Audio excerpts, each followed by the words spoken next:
Good morning students. आज का विषय विज्ञान क्लास 6 अध्याय 2 भोजन के घटक का भाग 2 है। भाग 1 में हमने पढ़ा था भोजन के घटक विभिन्न प्रकार के खाद्य पदार्थों में क्यों होते हैं, क्या होता है उसके बारे में पढ़ा था। हमारे भोजन में मुख्य पोषक तत्व कौन कौन से होते हैं उनको हमने जाना था। क्या सभी खाद्य पदार्थों में पोषक तत्व उपलब्ध होते हैं इनको हमने समझा था। और कौन कौन से पोषक तत्वों के अभाव में कौन कौन से रोग होते हैं उसको हमने समझा था। अब इस अध्याय में हम पोषकों के अलावा हमारे शरीर को आहारी रेशों तथा जल की आवश्यकता भी होती है। अनेक पोषक तत्वों के बारे में पढ़ा, उनके अलावा भी हमें जैसे प्रोटीन, कार्बोहाइड्रेट, वसा, इनके अलावा भी हमें आहारी की रेशों तथा जल की आवश्यकता होती है। आहारी रेशे किसे कहते हैं? आहारी रेशे रुद्रांश के नाम से भी जाने जाते हैं। हमारे खाने में रुद्रांश की पूर्ति मुख्यतः पादप उत्पादों से होती है। रुद्रांश की पूर्ति के मुख्य स्रोत कौन कौन से हैं इसमें हम समझेंगे। साबुत खाना, साबुत मीन्स जैसे कोई भी बीज होते हैं उनके बिना उनसे पाउडर बनाए या बारीक बनाए उन्हें खाना। दाल, आलू, ताजे फल और सब्जियां, इनसे हमें आहारी रेशे या रुद्रांश की पूर्ति होती है। ठीक है। रुद्रांश हमारे शरीर को कोई पोषक प्रदान नहीं करते, मतलब कि कार्बोहाइड्रेट, प्रोटीन और इनके जिस प्रकार जो हमें पोषक प्रदान करते हैं उस प्रकार ये रुद्रांश हमारे शरीर में कोई पोषक प्राप्त प्रदान नहीं करते। फिर भी यह हमारे भोजन का आवश्यक अवयव है। रुद्रांश बिना पचे भोजन को बाहर निकालने में हमारे शरीर की सहायता करता है। रुद्रांश क्या करता है? जो बिना पचा हुआ भोजन हमारे शरीर में उपस्थित होता है उसको बाहर निकालने के कार्य में मदद करता है शरीर की।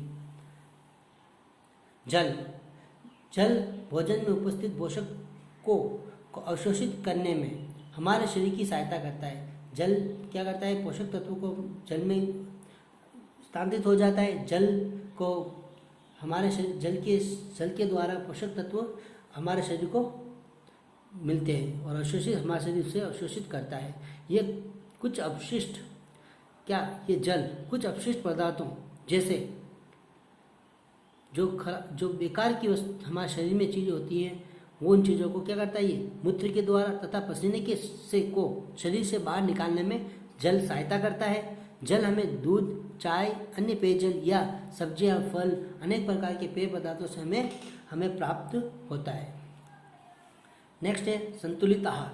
हमारे शरीर की वृद्धि और अच्छे स्वास्थ्य को बनाए रखने के लिए हमें आहार वे सभी पोषक तत्व उचित मात्रा में होने चाहिए जिनकी हमारे शरीर की आवश्यकता होती है। कोई भी पोषक तत्व न आवश्यकता से अधिक हो और न ही कम। पर्याप्त मात्रा में रुद्रांशों तथा जल भी होना चाहिए। इस प्रकार के आहार को संतुलित आहार कहते हैं।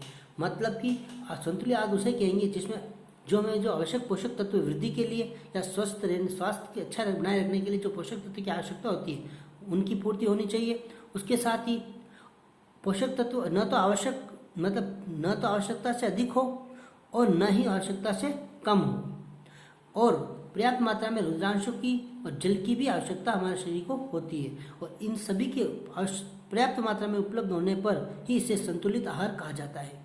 ठीक है। हाँ, संतुलित आहार के लिए कुछ सावधानियां रखनी होती है। कुछ सावधानियों के अंतर्गत हमें उचित प्रकार का भोजन करना ही पर्याप्त नहीं है, इसे उचित तरीके से पकाना भी चाहिए ताकि इसके पोषक तत्व नष्ट न हो। ठीक है। फर्स्ट ये उसे पकाते समय भी ये ध्यान रखना चाहिए कि उसे पोषक तत्व नष्ट न हो। ठीक है। उसके बाद छिलका उतार कर यदि सब्जियों या फलों को धोया जाता है तो यह संभव है कि उनके कुछ विटामिन नष्ट हो जाते हैं। क्या हो जाते हैं? विटामिन नष्ट हो जाते हैं। और अगली सावधानी में चावल और दालों को बार बार धोने से उनमें उपस्थित विटामिन और कुछ खनिज लवण अलग हो जाते हैं या उनसे चले जाते हैं। तो अतः उपरोक्त सावधानियां रखना चाहिए जिससे हमारे भोजन में संतुलित आहार प्राप्त मिल सके, है ना, पोषक मिल सके हमें।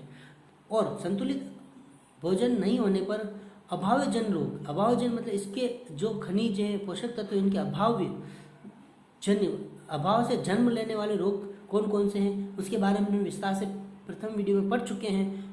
और इसमें एक समझेंगे विस्तार से, एक या अधिक पोषक तत्वों का अभाव, एक या अधिक पोषक तत्वों का अभाव हमारे शरीर में रोगों अथवा विकृति उत्पन्न करता है। विकृति मतलब कुछ बीमारी को बढ़ाता है, मांसपेशियों को कमजोर करता है, उन्हें, है ना। वे रोग जो लंबी अवधि तक पोषकों के अभाव के कारण, वे रोग, अभावजन्य रोग कौन से, वे रोग जो लंबी अवधि तक पोषक तत्वों के अभाव के कारण होते हैं, उन्हें अभावजन्य रोग कहते हैं। अभाव से जन्म रोग, इस पोषक तत्वों के अभाव से जन्मे हुए रोग को अभावजन्य रोग कहते हैं। प्रोटीन के अभाव में होने वाले रोग, हम पहले जान चुके हैं, प्रोटीन के अभाव में, कार्बोहाइड्रेट के अभाव में, वसा के अभाव में, या किसी भी तत्व, पोषक तत्व के अभाव में कोई कौन से रोग हो सकते हैं, हमने इसमें विस्तार से समझा था। अब वृद्धि का अवरुद्ध होना, प्रोटीन के अभाव में क्या होता है, वृद्धि का अवरुद्ध हो जाना, शरीर का विकास नहीं हो पाता है, चेहरे पर सूजन, बालों का रंग उड़ना, त्वचा की बीमारियां और पेशी आदि रोगों हो सकते हैं। प्रोटीन व कार्बोहाइड्रेट के अभाव में वृद्धि पूरी तरह से अवरुद्ध हो जाती है, बहुत दुबला पतला हो जाएगा, जिससे वह चलने में असमर्थ हो जाएगा। तो हमें इन सभी सावधानियों का ध्यान रखना चाहिए कि और पोषक तत्वों का संतुलित रूप में उपयोग करना चाहिए। सभी अभावजन्य रोगों की रोकथाम के लिए हम क्या कर सकते हैं, संतुलित आहार लेने से ही जा सकती है। मतलब कि अभावजन्य रोग को हम समाप्त करने के लिए हमें संतुलित आहार लेना आवश्यक होता है। अब अगले नेक्स्ट वीडियो, नए वीडियो के साथ मिलेंगे, तब तक के लिए थैंक यू।